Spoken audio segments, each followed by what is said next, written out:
we're going to kind of pretend like you're a real wizard, even though we know you're faking us out. And you're going to pretend like you're a real wizard, even though you know you're faking us out.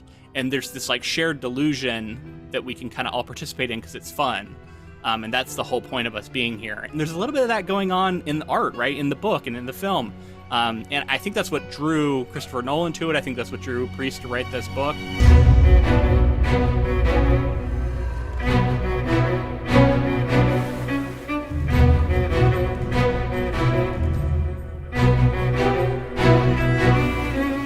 Welcome, friends, to episode 311 of the Ink to Film podcast, where we read the book and then see the movie. I'm writer Luke Elliott. And I'm filmmaker James Bailey. And this week we discuss Christopher Priest's 1995 novel, The Prestige. I say this all the time, but I feel like this is one that's been a long time coming. I've known forever that this is like one of the few Christopher Nolan films that was adapted from a book. And so I knew it was one we wanted to tackle eventually. So I'm excited to say we're finally getting to it. And this book had so much going on. I'm really excited to jump into it and talk about all the ways in which it's very different than the movie.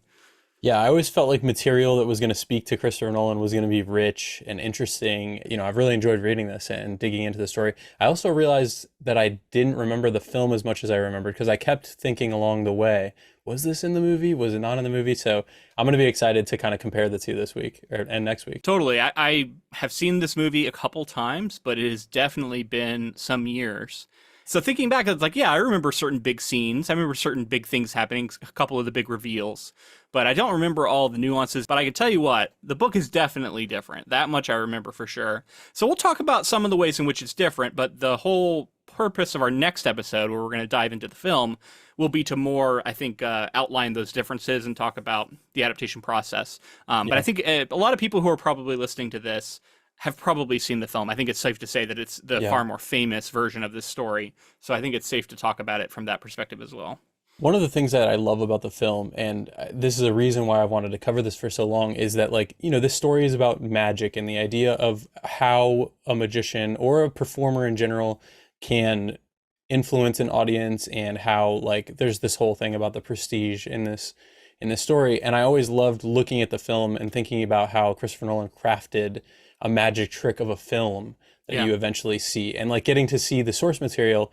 I'm happy to report that there's a bit of that in the novel here as well. It's like there's a trick being unfolded before you, some sleight of hand, some things that you would expect from a story about magic, some misdirects and things along the way for the readers. Absolutely. It employs a lot of like similar techniques to withhold surprises and reveals, but they're done in like a narrative way. Which we'll talk about. This book is pretty complex in its plot, but then also it is told from these different perspectives that interact with each other in, you know, really fascinating ways. And it has a whole framing device, and then there's these big reveals that are a little different than what you get in the film. So we can talk about, especially at the end, like how things differ. So if you're a fan of the book, hopefully you'll enjoy this. But then also, if you're a fan of just the movie, you've never read it, you can get a sense for what it's like. Before we get into that, though, I just want to get a sense for, like, how did you feel reading this book? Did you have a good time with it? What was your enjoyment level? I really liked it. I think it landed in an area of just solid story, really interestingly crafted. The framing device is fun. And I will just say now that, like, the film kind of does away with some of that, I believe. With the ancestors, and it's sort of in the time period of the story, whereas this is like kind of post, and they're looking back and reading diaries, which I do find to be fun in a novel form, though, because it's giving you that, like, history, this baked in history of this world, and how important these figures are. And I do think for having a framing device of two people who are ancestors of the feuding magicians, it's not as clunky as it sounds like it would be, because we kind of get delivered a bit of one of their story, and then we get their ancestor, a bit of the other story, and then their ancestor. So a bunch of this, I would say, you know, well over 3/4 of this book is taking place in the era of the magicians, or these. Oh, for sure, yeah. What do they call themselves? Prestidigitators. That's a hard word to say. Something like that, yeah. Prestidigitation, right? Yes. Yeah. So I can say prestidigitation when it's like D&D, but then as soon as you're talking about the people who do that thing. Well, because you're adding an extra syllable on top of it when it already has so many. Yeah. Yeah, man, I had a great time with this book. This reminded me a lot of actually Poor Things that we read recently. in its framing. And again, like, we get some unreliable narrators here. I think both of them, while I still think they were sort of truthfully telling events, they're heavily influenced by their perspectives, which is put on display as we go through the book of like each of them had a very different perspective on like a certain event that happened, right, or multiple events that happened between the two of them, and so you get that fun aspect of it, and that's something that I think works and shines in books, right, in narrative form, where you get so close to the character. And then the fact that it's all being framed as this like historical document that's being read, I get a bit of the like Hatfield and McCoy's, like these long-standing feuds that have shaped the course of these families' histories, and just showing like the effect that's had on these entire families going forward. Is really fascinating. It's like an element that isn't present in the movie, I think, necessarily to keep it shorter, but like this is grander in scope, more epic in scope. And then at the heart of it is a highly relatable story of these two men who are obsessed with their art and their performance, their magic. And to me, I was seeing a lot of metaphors here for being obsessed as an artist, being a writer. I mean, I think Christopher Priest is probably talking a little bit about being a writer here, at least in some way. But really just anybody who has an obsession, right? Obsession with some sort of pursuit that they're dedicating their life to, especially one that requires an intense amount of devotion and like sacrifice to do. And then, like you take that and then you introduce competition, right? You introduce someone else who's doing the same thing, and you start to view as a rival, and like what that can do to you, and how rivalries can consume, and how that becomes a manifestation of that obsession and really dark side of it. And then what that leads both of these men to do throughout the course of their lives is just really fascinating. I really liked this story. I liked the sort of gothic frame for it. The way that it deviates from the film were really interesting. The one thing I would say is that if you are somehow listening to this episode, not having seen the film, and you're curious about this book, I actually would recommend reading this book before you see the film. I wish I had had that experience, because one thing I will say is that some of the reveals, having seen the film, just didn't land as much for me as they probably would have. Like, I assume I can see how they would have worked if I hadn't known. But unfortunately, this is one of those stories where once you know certain things, you can't unknow it. Right. And so you're going to always view it through that lens. I wish I could have had that experience. So if you're out there, be careful with spoilers in this episode. We'll try and announce them when we're getting to them. But also, I would recommend reading this thing before you see the movie, actually. Yeah, I agree. And I couldn't help but feel like this is the many misunderstandings and miscommunication of two people, and they also have like differing ideas on what magic and what's actually going on, and like the rules behind magic and like the honor behind it. Some fundamental differences on like how they view that, and then just the ways that they'll be feuding with each other at different times, and both at times are like, man, I wish this would kind of end. We could end this whole scenario, and then things just keep escalating, and there's some terrible things that happen along the way. I really think both of these guys are pretty awful. Yeah.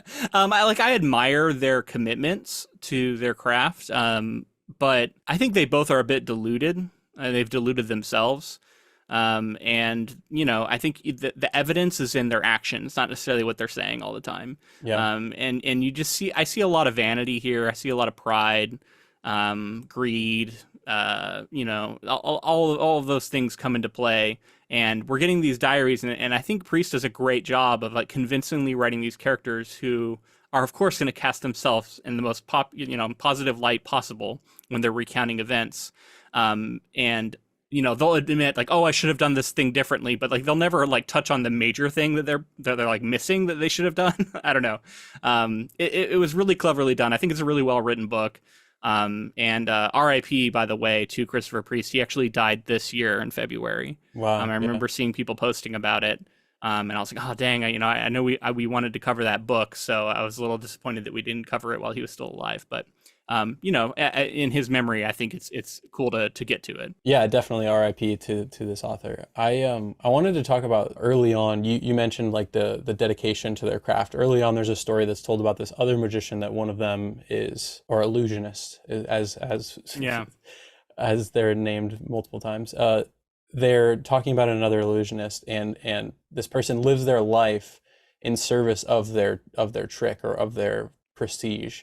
And what basically the idea is that the person is like lively and they're Strong. strong, and then but their entire life they're actually like covering for the fact that like when they're doing their act they're hiding like a fishbowl Yeah. underneath their They're like clothing. clutching And between so their legs as and they're so they walking. have to like walk around like that 24/7 in order for Yeah. people to not understand the reveal and not to know what's going on. And I thought that that was just such a good framing device for like how far these artists, let's just say artists in this case, Yeah. because we're talking about filmmakers and writers and the performers in general, how far like some are willing to go for their craft. And yeah, I do respect that. And I think it's that level that you're like, it becomes an obsession and you're like, is it healthy? Is it unhealthy? Does the ends justify the means and all that kind of thing? Yeah, Um, there's an interesting distinction to be made here, in that these performers, unlike I think a lot of, I don't know, I mean, you can make corollaries to a lot of other art, but like these magicians are forced to live their lives in utter service to their art, I guess. And it's all around deception, so they have to live lies, right? Like they have to be so comfortable lying to everybody around them and the people that they love, even, right? And they lie to everybody. They keep their secrets. Um, so that in and of itself is like, I think it sets this up to be a really dark story. So it's the perfect way to, I think, lay the groundwork for this. I really loved the way that Pre set this up, and I think I would say if you're going to pick this book up and try and decide if you're going to enjoy it, I would say give it until you get to the Borden diary, because for me that's where the book really picked up, oh because yeah, the framing device was interesting, but I was like a little bit like, I don't know, I'm not really into this that yet much yet. And it pays off at the end, don't get me wrong, but it was really when we all of a sudden we got Borden talking about himself, writing about himself in the first person, and talking about his thoughts on magic and his life. I was completely hooked at that point, and it really never let go from that point on. Yeah, and I love how he talks about this like long con and like what he learned from it, but then he even says, and as you can probably ascertain, I am definitely doing something similar. also yeah, hiding something. Yeah, something major from you. You know, a clever reader will have already determined. So I like the way it kind of was playful in that way, and like kind of Yeah, signaling to us like there's tricks going on, there's things that I'm deceiving you about. But I also love that it sort of lampshaded something that I think is true in this book as well as their art, is this like shared agreement between audience and magician. We're going to kind of pretend like you're a real wizard even though we know you're faking us out, and you're going to pretend like you're a real wizard even though you know you're faking us out. And there's this like shared delusion that we can kind of all participate in because it's fun. And that's the whole point of us being here. And there's a little bit of that going on in the art, right? In the book and in the film. And I think that's what drew Christopher Nolan to it. I think that's what drew Priest to write this book. And I love that part of it because it is so true that like, that's why like if people want to get mad about a lot of things in books, they can. And then there's also the other side of like suspending disbelief and just like a buying into a story and saying like, okay, I realize that the events I'm reading didn't actually happen. It's fiction, right? yeah. But I'm going to get caught up in it as if it did. And that in and of itself is like a shared agreement between author and audience. Yeah. So I loved how all that just like I thought was really resonant with the metaphors going on here. Right. And also Borden and Angier, they are fascinated by trying to figure out each other's tricks and just Yeah. tricks in general. And I couldn't help but think about how like, Christopher Nolan makes a film. And when you watch it, you're like, how is it possible to pull off this film? Or in this case, Christopher Priest, how is it possible? We look at it as an audience like we don't see all the hours that go into actually crafting every single bit that makes this whole piece of art. And you think about like behind the scenes or like interviews that like a writer will do and kind of talk about the story seed and where these things are coming from. I found a lot of that was explored with these characters because they are trying to like figure out each other's reveals. And it's like the idea of a magician is that they can't tell their secrets. And yet, in some way, we want to know the answer. That's like the most fascinating part of it. Like, it's cool to see the trick and we're excited by it. But ultimately, like, the thing that leaves you thinking about it is how did they pull it off? And then ultimately, as the audience in the book, I just kept being like, all right, but tell us how you actually pulled it off. Because I always knew along the way we were going to get the inside information. And that is cool, right? Like we're always drawn to that inside because as much as we love the trick, we also love the tell-all. We love the reveal. Even as like sometimes it can kind of ruin it. Like there's something I don't know, especially like for us, right? Like we love getting down into like the craft and like how did this actually come to be? So like I love that's what this book is all about. Yeah. And guarding those secrets and like I think there's a lot of I see a lot of this sometimes in the writing circles I'm in where most people, at least publicly, will be very gracious and talk about how they love the writing community and are supportive of their friends. And I'm not saying that's not true. I think that is very true. And I think most people feel that way. I definitely feel that way. But there is an element of jealousy, professional jealousy that can come up because there is different levels of success and people will find success that you haven't had yet and you'll be jealous of that. It's like a very human, normal reaction to have. But how you deal with that and how you process it becomes so important to like having just like a good quality of life as a creator. So much of what goes on between the two of them comes down to jealousy, right? Of each other's, because they declare each other rivals, any success the other has is like they can't stand it, right? Like they have to try and tear them down. It's really fascinating to me to like show like why you shouldn't do this. And then I like that at different times throughout the book, they both kind of said like, if we weren't rivals, we probably could have been friends. We probably would have been a good collaborators. And like, that's so true. It's like, as you're, you know, so close to each other and you understand each other probably in ways that nobody else does because you both know what it's like to sacrifice so much for a thing. I think it's really fascinating. And again, I don't want to belabor the metaphors as much, you know, going forward because I want to focus on what actually happens here. But just the whole time I kept thinking about how this applies to other aspects of life and specifically being an artist. I mean, I thought a lot about how like in the film community, I'm sure in the writing community, there's a difference between advice with somebody that you've created a relationship with and then a random audience member or person around. And there's something about like well-earned secrets and things that you just sort of, it's conclusions that maybe every filmmaker, every writer comes to at some point. Mm-hmm. And it's like giving somebody that shortcut right away isn't necessarily in the best interest for them or for you having earned that. And so there's this interesting thing where I think you can see that with these magic tricks. Like they're saying, like they're not going to reveal their secret. There's a part where we get like a young Angier, and he is asking this magician for all of his secrets and things like that. But it takes the magician saying like, no, I'm not going to tell you.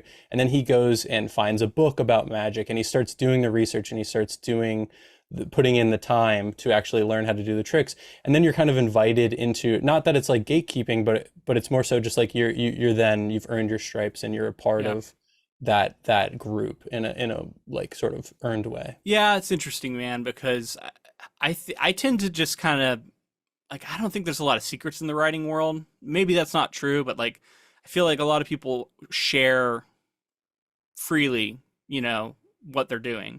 Yeah. Because so much of it comes down to execution and your ability to execute it. And I don't know if I believe talent is a real thing, but I do think that some people have a predisposition that is more suited to writing and to creativity. And that will make things easier or more difficult for them. Yeah. And I liked how that was sort of represented here too, where Angier in particular talks about how like he has certain things that he has to get over. Like he really struggles to figure out how certain illusions are performed whenever he sees them. Like he talks about like that's a failing of his. He always gets bought in by the illusion. He doesn't see what's going on. Someone has to explain it to him basically. Right. And so like each of them I feel like have certain failings that they have to overcome, which is fascinating. But yeah, let's move on again, because I can keep talking all day about how this is like the writing world, but I don't know how super interesting that is. So what I want to do is we'll talk a little bit about Christopher Priest as a person, talk a little bit about the history of this book, and then we'll give our spoiler warning and move into the plot. So Christopher Mackenzie Priest was born in 1943 and died in 2024.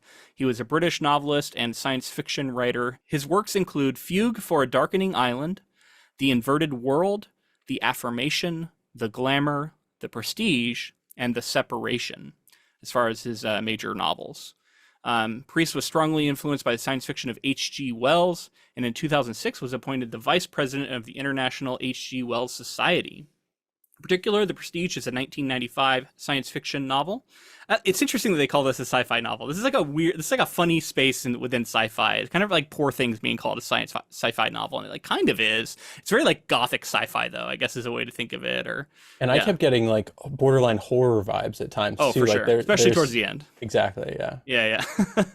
The book itself received the James Tate Black Memorial Prize for Best Fiction and won the World Fantasy Award for Best Novel. So I don't know a ton about Priest. From what I was able to see, he lived in Devon. He was married 3 different times throughout his life, and he would die, as I said, in 2024 at the age of 80. His first story was called The Run. It was published in 1966. He was formerly an accountant and audit clerk who became a full writer in 1968. He wrote multiple novels and stories about this dream archipelago, which is like this collection of exotic islands that people would travel to, whether delusionally or in dreams or what have you. Apparently this is a thing he returned to in a lot of his work. It was something like the difference between reality and dream and fantasy, I guess, was something that he was drawn to a lot. It's interesting that we don't get a ton of that in this book, but apparently that was a big thing in the rest of his writing. Yeah. He also, interestingly, wrote some tie-in novels under a pseudonym, multiple pseudonyms. For one, he wrote the tie-in to David Cronenberg's movie Existence, or I don't know however you say that movie. I haven't ever seen it, but I've seen the title written out. And then he also wrote novelized versions of Mona Lisa and Short Circuit, as in like Johnny Five is Alive. Oh, yeah. That's interesting. Yeah. Yeah, he wrote the novelization for Short Circuit, which like he's a pretty good writer. So I'm kind of surprised to see that. It'd be interesting to read something like that. So yeah, he wrote those under pen names, but he did write them. So yeah, he was a pretty accomplished writer. He actually won a bunch of different awards. I'm not going to list them all. I noted the World Fantasy one because that's one I'm very familiar with, but a bunch of British awards that are really well respected. And then a film was made of his novel The Prestige, which he released the novel in 1995. So it's actually towards like the later part of his life. I think he was in his 50s when he released this. And it would later be adapted by Christopher Nolan into this huge film that everybody in the world saw, it seems like. Despite differences between the novel and the screenplay, Nolan was reportedly so concerned that denouement be kept a surprise that the U.S. publisher's tie-in edition of the book was blocked from using any images from the film itself. So it was like a kind of an underhanded way of trying to distance the book as much as possible from the film, not make it not clear that this was an adaptation. I think that's fascinating when we've heard about this happening before, right? Where certain directors are like really worried about the sort of twist being revealed, so they distance themselves from the adaptation. It sounds like this was a pretty minor one, just not wanting images. Like they didn't want The Prestige to be re-released with the cover that has Christian Bale and Hugh Jackman on it. I think is really what's going on here. Well, I don't know. There's something to be said for like trying to hold on to that mystery, knowing full well that as soon as it goes on Deadline or whatever, and it's like Christopher Nolan's, adapting this book, everybody's going to go buy that book. But yeah, I at least it. Well, not everybody. Many people. Many of our people. Yeah. When you first said it, I thought you meant like he was trying to distance himself from the material, like, and take credit for it in a way. It seems like it's much more I don't think that. It was just more like it's kind of a weird thing, but like when you're a filmmaker like Nolan and like some of these other like really obsessive people, like they're so caught up in the experience they want audience members to have. I think that's a clear sign that Christopher Nolan doesn't want you to have read this book before you watch his movie. Which, I don't think that's super fair to the author, so I think that's a little underhanded. But ultimately, it's fine. I just don't think you should worry so much about it, because just the reality is most people are not going to read the book before or after seeing the movie. So you don't really need to worry about it, Nolan, in my opinion. But yeah, I mean, that's most of the stuff I could find about the man. It seems like he had an impressive career. I know a lot of people were singing his praises when he passed away and sort of eulogizing him. So I have a lot of respect for him from what I've seen, and I really enjoyed this book. So I'd be curious to read one of his other ones at some point. And honestly, I'm kind of curious about that Short Circuit tie-in. I wonder if it's any good. If anybody happens to have read that, let us know. It'd be such a wild book to read. It does It not would seem be. like it should have a novelization, but hey, Yeah, you never know. you never know. All right, man. So if you're ready, I think we're gonna get into the summary now. So if everybody, if you have not read this book and you would like to go into it completely blind, I think we've talked about it enough in general ways. Now you're probably safe to go do that. But we're gonna now start spoiling things. The novel begins in present-day England following Andrew Wesley. Throughout his life, Andrew felt a connection with some other entity he believed to be his twin. Despite this connection, records from his life with his biological family indicated he was an only child. Working for a newspaper, he had been assigned to research a story that involved a religious leader allegedly being in two places at the same time. When he arrived at the location of the church, the village of Caldlow, he met Kate Angier, who revealed that the story was for the most part fabricated. She had brought him there to try and work out the secrets of their family's pasts. Andrew was related to Alfred Borden, and Kate was related to Rupert Angier. Both were famous stage magicians in the late 19th and early 20th centuries. What follows is the memoir of Alfred Borden. In it, Borden discusses his life, his views on magic, and his feud with Rupert Angier. The feud began when Borden interrupted a séance Angier was performing. Angier attacked Borden back by ruining one of his stage shows. All the while, Borden had been preparing his signature illusions, the Transported Man and the New Transported Man. The illusions involved him disappearing from one location and miraculously reappearing on another part of the stage. Borden eventually married and had children, but he also had an affair with his stage assistant, Olivia. Olivia eventually revealed that she was a spy sent by Angier, but had had a change of heart and had fallen in love with Borden. They give Angier a false lead and send him on a wild goose chase in search of Borden's secret. When Angier returned, he had a new act that was better than Borden's. It involved Angier entering a large electric apparatus, disappearing and reappearing in a different part of the theater. Not able to ascertain Angier's secret, Borden snuck under the stage during one of Angier's performances. While Angier was midway through his performance trick, Angier noticed the stage getting quite hot. Fearing a fire, he turned off the machine and ruined the show. In his attempt to flee, Borden ran into what appeared to be a ghost of Angier. A few weeks later, Angier died. Not long after that, Borden was attacked by the same ghost he had seen earlier, but it doesn't kill him. And that's the end of Borden's diaries. So that's a big chunk of plot, but specifically from his perspective. And I wanted to read the summary this way because the book is divided in an interesting way. We have the framing device, we have the first of the diaries from Borden's perspective, and it goes through the entire series of the novel of everything that happens, but only from his perspective. And then we get the flip, where we're going to get into what happens next, and we get a little middle piece too, which we'll touch on. But let's talk about Borden first. What's revealed specifically in this diary, and if you want to, a little bit about the framing device as well. So I mentioned before the misunderstandings and the different interpretation of what magic and illusions and this kind of stuff is. So they call it, I think, spiritualism or something like that is what Borden is interested in getting involved in. And this is that seance stuff.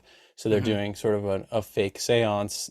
Well, Angier is doing the fake seance, and Borden knows about it and like participates. And then I think it's like one of his family members he's related to got like taken in by this. And so he's really upset about it, and like, you're convincing that this is real and it's fake, and he wants to like reveal the secret, which is so funny because it goes against everything he's been saying all along about how magicians don't reveal each other's secrets, and the first thing he does is wants to reveal the secret because he thinks this one crosses a line. Basically, it crosses a line. He specifically says because he's calling it like spiritualism or spirit, something supernatural, rather than saying it's an illusion, which is just like a description. And because of that, he's like, I'm gonna fuck up this trick. He's like, I'm gonna ruin this.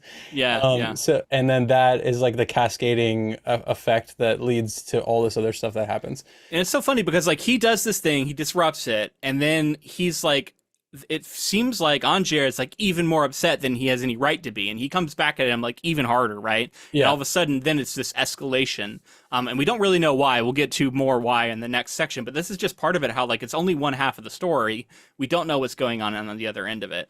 And then Borden even throughout is like he's lying to us. About all of this, and in a sense that he's lying about like some fundamental things that's going on with him and how he's able to perform his signature tricks. So to jump back to this framing device, we get this character Andrew, who is adopted, and he's just talking about like how he had no interest in knowing his birth parents in any way. He's the journalist who's gone to invent. eventually he gets pulled into this, and he meets Kate on Gier, and she's like been looking for him. She's been doing all this investigating to find him. Yeah. And the way that they come together, and specifically Andrew, I kind of felt like they were going to be bigger characters at the start of the story, but I didn't, knowing everything I know now, it's good that they weren't, because I think the story really is about these two magicians. But there's some interesting stuff that goes on. Apparently the family, because I think the magicians are their grandfathers, or possibly, yeah, I think it's their grandfathers. Yeah, grandfathers, yeah. The next rung down from the grandfathers, their parents tried to patch things over at different times. The families tried to like patch over this And feud, it didn't work. and it didn't work.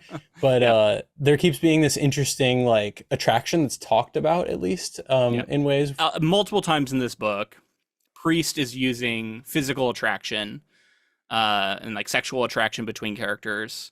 It's kind of a metaphor for other things going on here too. Yeah. And I think these two characters are drawn to each other, right? And often that manifests as a physical attraction. And we talked about like the tricks that Priest is playing on us, the audience, too, right? Like it's a there's sleight of hand. There's a trick going on here, and he keeps talking about like Andrew has these feelings from a brother he thinks he has. Oh yeah. And that stuff was interesting, right? Like he kept feeling like he had this like mystical connection to a twin brother.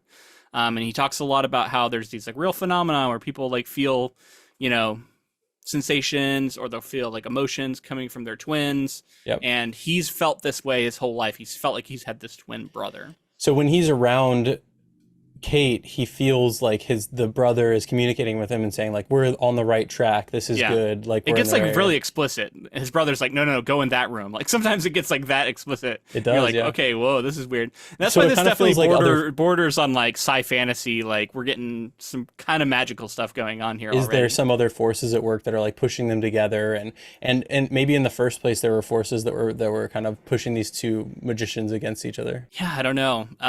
So I think we should here reveal Borden's major secret, even though that doesn't technically get revealed until later in the book. We get lots of hints of it here, but I think this is our part where we can talk about Borden's life a little bit. And I think let's go ahead and reveal that he has a twin brother, and the two of them are collectively Alfred Borden. They have adopted from an early age. I don't know at what point they decided to start doing this, but they have decided they are going to live one life. And that is to everybody. Yep. Nobody knows that there are two of them. And because of that, they keep swapping in and out. They live this constant lie. Like their whole life is a lie, right? To the people they love most. And this is like a super like it's so unbelievable.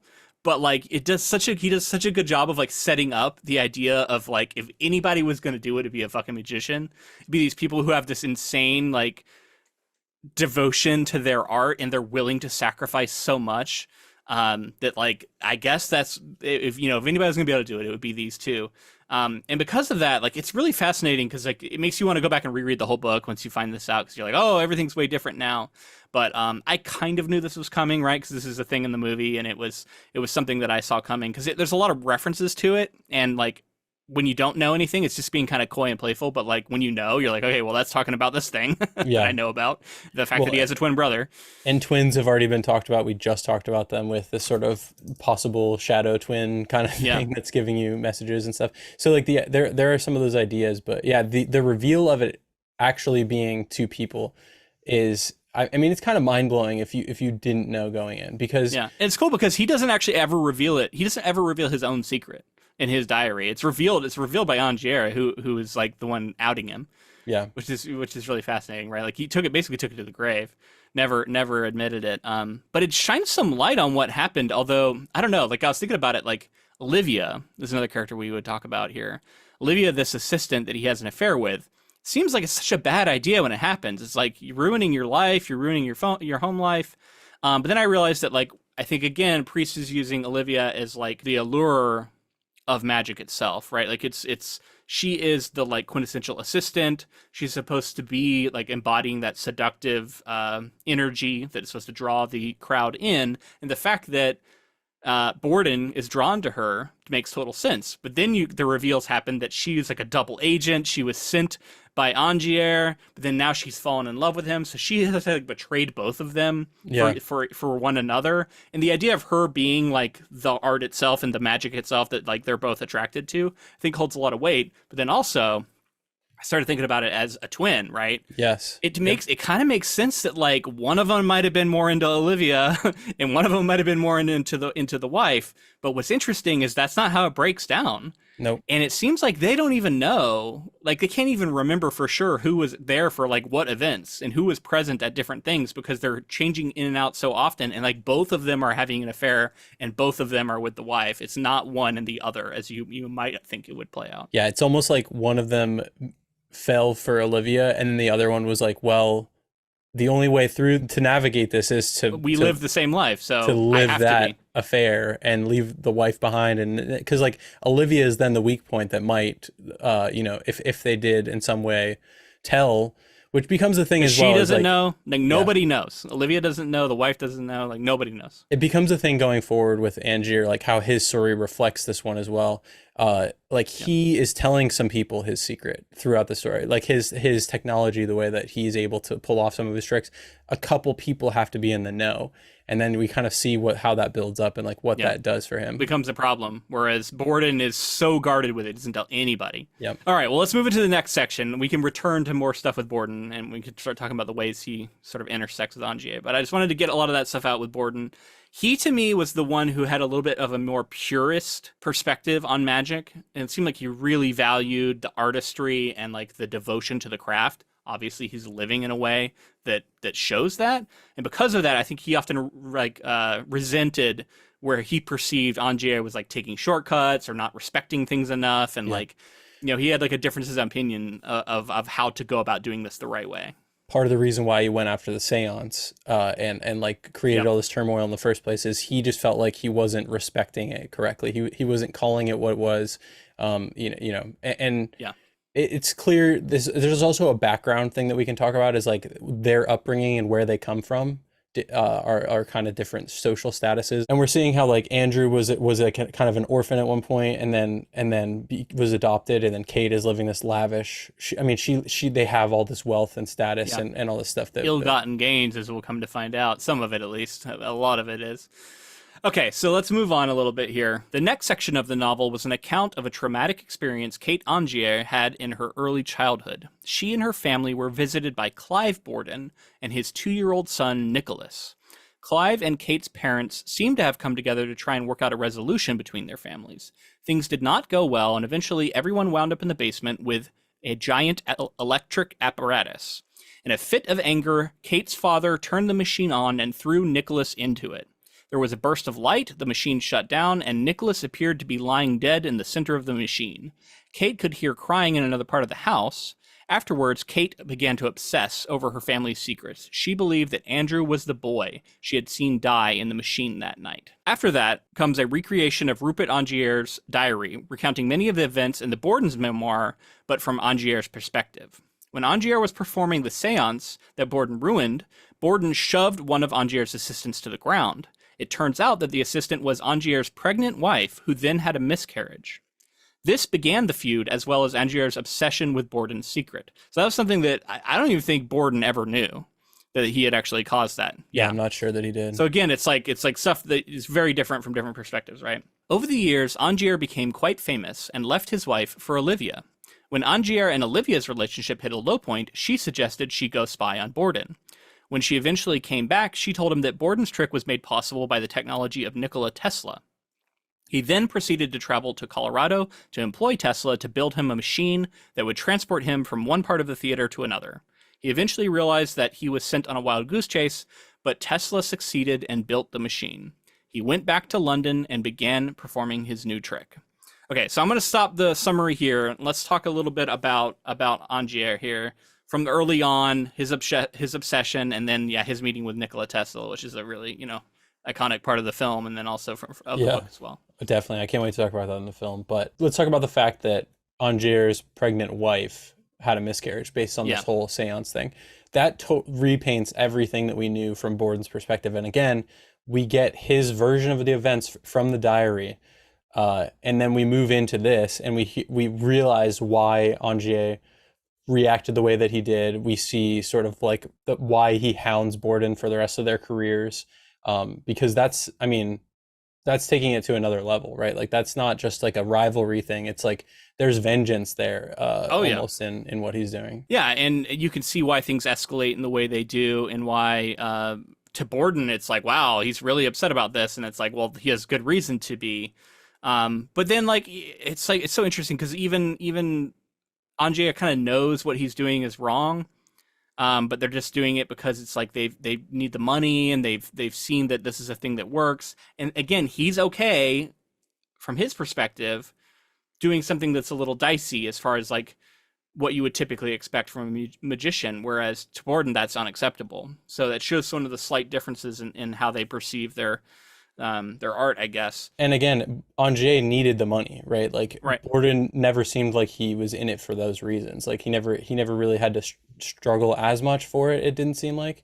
Yeah, I mean, it seems like both of them had times where they struggled, and then both of them had times where they were super successful. Yeah. Maybe even more so Angier, but like, yeah, it doesn't seem like he was driven by the desire to have wealth as much as the desire to like be the best magician, which is like another aspect of it that both of them wanted. Both of them were very prideful. And I guess all three of them. It's weird because I'm going to continue to refer to Borden as a single person because that's how he operates as a character, but he is in fact two men. Swapping in and out with one another. What's really funny here is that like early on, Angier has already said that like his main thing that sucks about him is he's like, I can't perceive what's going on when I go and watch these magic tricks. I can't figure it out. And then he has this like investigator that he's talking to, I think is like a journalist or something, and he's like, how does he do it? And Angier's like, well, he has a double. I can't remember who says that. Somebody says he has a double, and then Angier's like, no way. There's no way he could have a double. Like, I watched it. Like, it's the same man. Like, he has all these reasons why it can't be a double.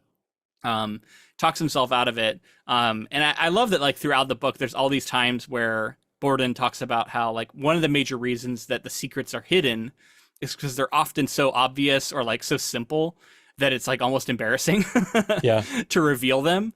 And so he's like, I guess that it just all works so well with the idea of this, like, yeah, it's just a double, but what goes into that double is what's crazy. Like the amount of work you had to go into making that work. Whereas we see later, Angier tries to do something similar with a double that he hires. And that doesn't go well for him at all because the double is like a drunk and continues to kind of mess things up a little bit. But I also thought it was really notable that the thing that really turns Angier against it is that at the end of the performance, the double is the one who's on stage getting all the praise, getting all the adulation, getting all the clapping. He's the one who's like under the stage, like hiding basically. And he's like, I can't keep doing this. You know what I mean? Like it's that pride. It's like he has to be the one who's out there. He's like, I can't have him getting all the claps. And not to jump too far ahead, but that kind of paints an interesting idea of what he does with this Tesla stuff eventually, because you think about what's left behind, like who's getting the adoration, who's getting the accolades and everything for the reveal. And I just think that's interesting to think about because of like how dark this gets with like leaving. Well, let's hold off on that because we got a lot to get into with that. I think that'll be the last like whole part of the conversation here. But let's talk a little bit about Nikola Tesla here as a character in the book. A great part, iconic part of the film. But I really like the way this played out too. He travels all the way to Colorado. He's been sent here as just like a lark because like Borden had seen Tesla at some point. They had both seen him, I think, and he was like, just tell him I got like a special device from Tesla. That'll convince him. And so he like goes out to pursue this. You know how bold that is as a storyteller for Priest to be like, I'm gonna introduce Tesla into this story as sort of like a red herring. Like I'm gonna go off and chase this for a while, and then to have it be like, no, but he can actually pull it off. He actually makes this device. And something about this story that I wanted to note is like there's no way from the first page going in, when you start to get the details doled out to you, there's no way somebody could predict where this is going. Like Right. maybe you could pick And up. that's why I was saying it'd be ideal if you had not seen the movie, because that's the only way, is if you already know some of this stuff. Yeah, maybe you could pick up on the twin thing. Maybe you can pick up on some of the things, but there's just no way that you can say Tesla is going to make this thing and then this is Yeah. going to. There's just no way that that's how you thought the reveal was going to happen. Because again, it's like it's simple in a matter of perspective, but at the same time, it's like we didn't know that those rules were on the table. Yeah, exactly. And that's the thing. Like the thing that Tesla ends up doing here is like beyond our current science, right? Like it's something that is purely speculative. But in that way of like Gothic science. And like I love that stuff. I think it's a really cool way to approach it. And it definitely involves a decent amount of hand waving and a decent amount of like, let's not get into the details and just kind of like leave it up to you to decide how this works. Because it really doesn't try and explain a lot. We can start to piece together some of how this machine works, but he ends up going and like convincing Tesla to make this machine for him, pours a ton of money into it, and then eventually Tesla has to like leave his laboratory in Colorado because debtors are coming after him. But he has completed this machine. He like sends it to Well, Angier in London once he's gone back to London. And Angier thinks that he's bankrupt. Like he's bankrupt himself doing this. And then he's trying to at the same time like get back with his family and like some of this other stuff's coming back together. And then we get the reveal like, oh, Tesla, by the way, made good and sent you the shipment and it's waiting for you. Go pick it up. Yeah. So the last thing I want to talk about here before we get into that final part is the Olivia relationship. I always thought it was a really sort of, it's almost too clever, but I do like it ultimately. The idea of like the same woman being the mistress for both of them and how they both fall in love with her, both to the detriments of their actual families, and how to both of them she kind of represents the muse, right? Like she kind of is the muse, right? Like she is that, right? And she's the magic. She's the magic, right? Yeah. And the way she bounces back and forth between the two of them, I think is quite telling. And then part of like, I think what drives Angier to do what he does here at the end is the fact that Olivia chose Borden over him. And he's sort of driven by that. Even as he's trying to get back with his wife, I think part of him is still like, I have to prove myself in a way that he maybe wouldn't have otherwise. So it's interesting to look at it through that lens. And even like stealing the trick, right? Like this is the trick that Borden is set up because he has a twin. And then Angier is like, how can I take that trick and do it and one up it in some way? And he literally steals his trick and tries to one up it here. Yeah. But what's funny is like, and we'll talk about it as we get into this, like he does it in such a way where it's not a trick anymore. And instead the trick becomes hiding the fact that it's not a trick. But so is having a twin. That's not a trick. It's hiding the fact that you have a twin. It's a little different. It's a little different. Let's get into it. So with each use of the machine, a quote prestige material was left behind. It is eventually revealed that these materials are empty, lifeless bodies left behind during the teleportation. When Borden interrupted one of Angier's performances, the teleportation process stopped halfway. It created two Angiers, one that was left physically weak and ill, and one that appeared ghost-like. Around this time, Angiers discovered that Borden's secret, that he was really a pair of twins, both sharing the same life. The ghost of Angier then attempted to kill one of the Bordens, but wound up taking pity on him. During this, the other Angier acquired Borden's notebook and decided to publish it as a memoir. The two Angiers reunited, working on making their book. Shortly afterwards, the corporeal Angier dies, and his ghostly duplicate uses Tesla's device one last time to teleport himself into the body, hoping that he will either reanimate it and become whole again, or kill himself instantly and so reunite his other self in death. In the final section of the novel, Kate and Andrew's mystery is revealed. Andrew Wesley goes into the Angier family vault and finds all of Rupert Angier's near-lifeless shells, the prestiges, labeled with the date and place they were created. Andrew finds a prestige of a small boy labeled Nicholas Julius Borden, with his place of creation listed as the Caldlow House. It is then understood that Andrew himself never had a twin.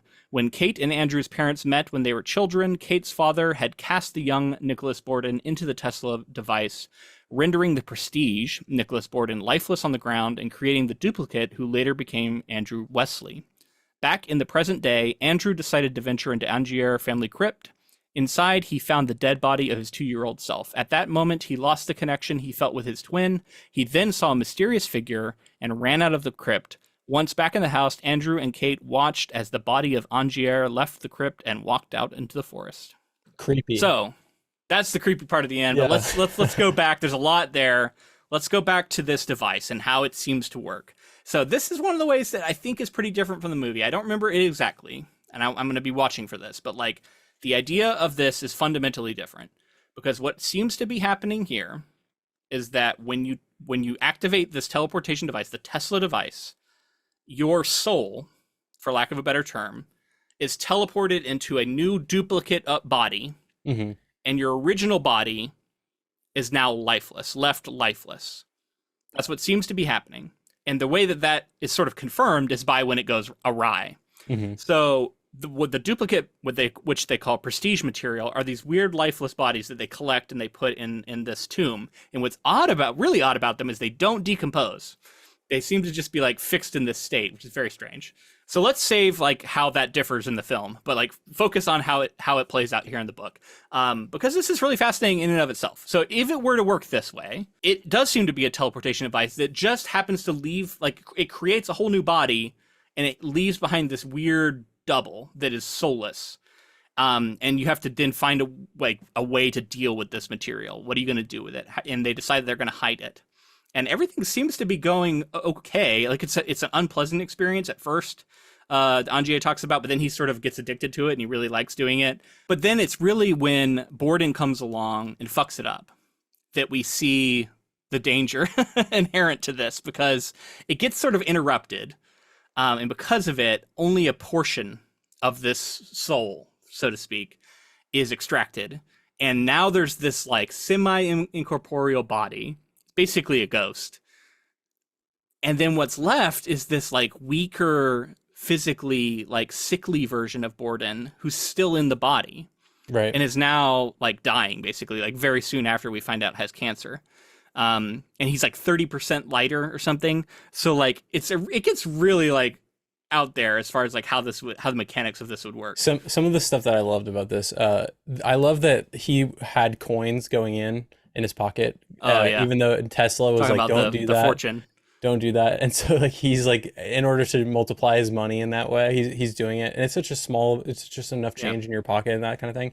Those coins weigh a different amount after it's been fucked up like halfway through. Like they're no longer like the full amount there. And kind of evidence of what happened. But what I also like about that is like, again, if you're reading between the lines here, because Angier seems to act like everything is going fine, it's no big deal.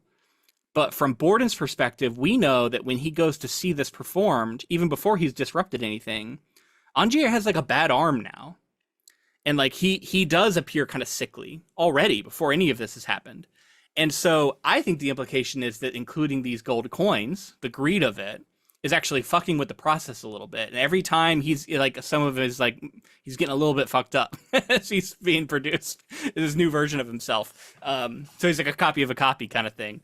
And that's continuing to compound. So he's already perhaps on a path that is not good. And I think it's interesting to look at how Angier, like he says that he kind of becomes addicted to this idea of being like born anew, like he's like in a new body. And the idea that you've talked about of leaving behind this prestige material, when we think about teleportation, I often think about like beam me up Scotty, like Star Trek teleportation, right, where it's like dematerializing and then rematerializing somewhere else and somehow moving the consciousness along. And we've talked on this podcast before about like, is that a new you? This has come up a couple of times.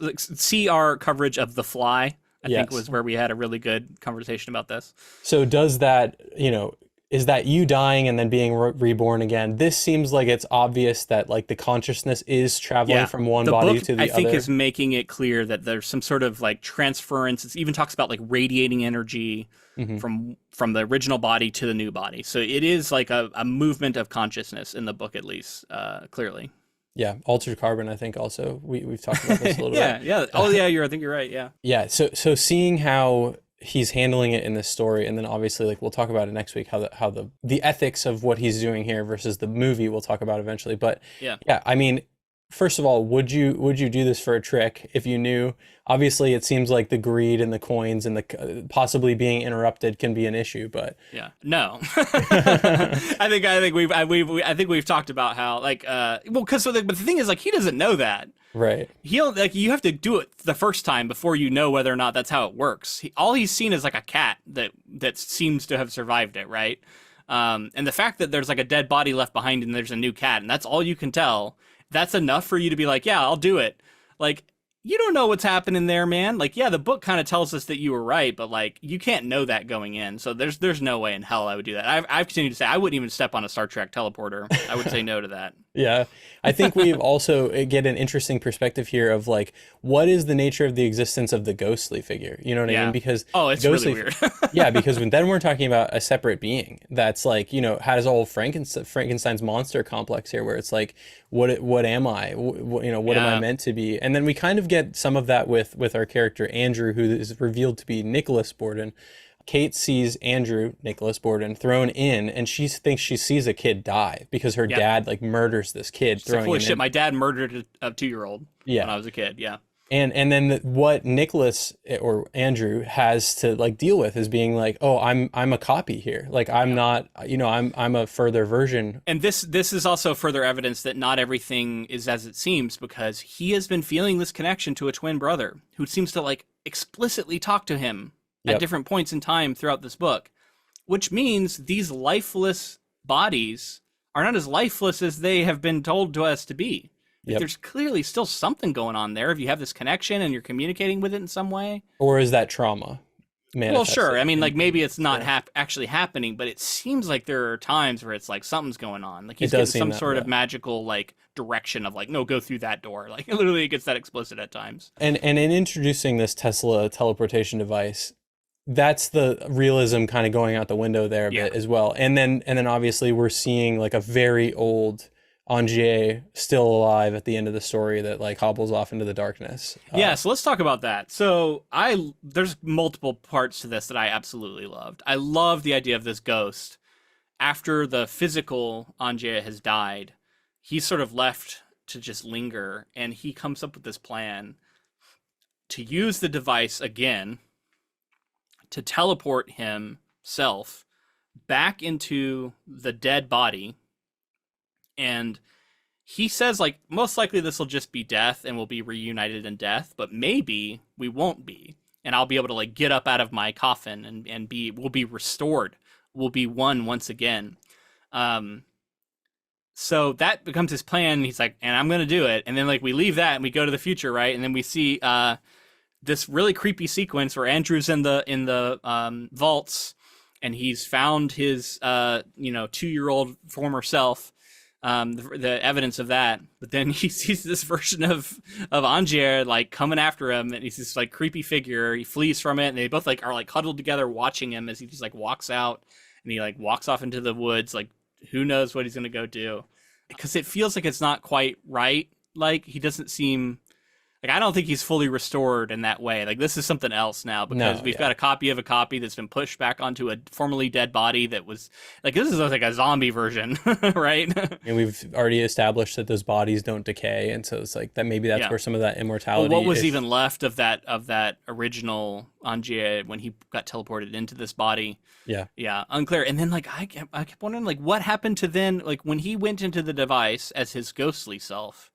Was there something left behind as the prestige material that time?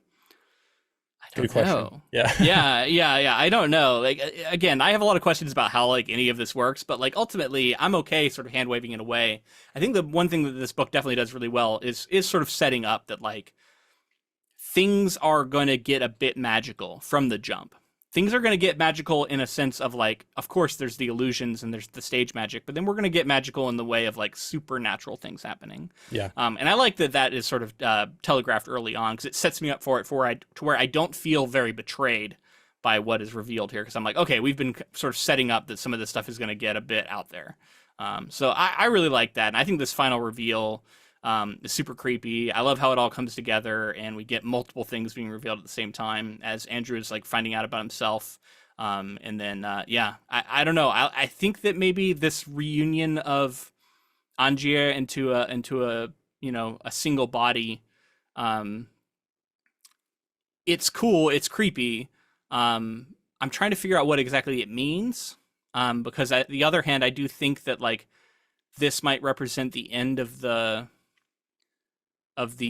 rivalry. Like I think it's finally sort of come to an end now. Well, it seems to have turned into a curse at some point for the family. Sure. So this like rivalry like spun out, became a curse. They tried to patch it over. It hasn't ever worked.